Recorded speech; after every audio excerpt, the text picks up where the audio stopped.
Happy birthday ko is, Kuya Ed, baka pumasok. tignan mo, meron pa oh. Okay lang. Pwede niya ikat, pwede ikat. Cut na lang. Alis, labas ko na pa yun. Oh, yun. Sige, ako, iulitin kaya ako. Pangat nakaganon ako. Sige. Hindi mo lang, pare. Yes. Ano ba yan? Uwi na ako ng Pilipinas. So, happy birthday na lang. How did you know?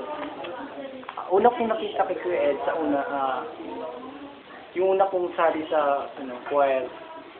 Pinipilit niya akong sumali sa choir, tapos sabi ko, kasi mahihain talaga ako. Kaya, hindi mo na ako sumali.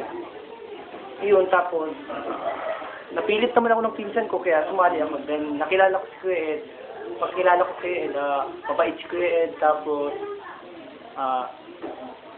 bibigay yung mga, gusto mo, gano'n, like that. Tapos, parang naman,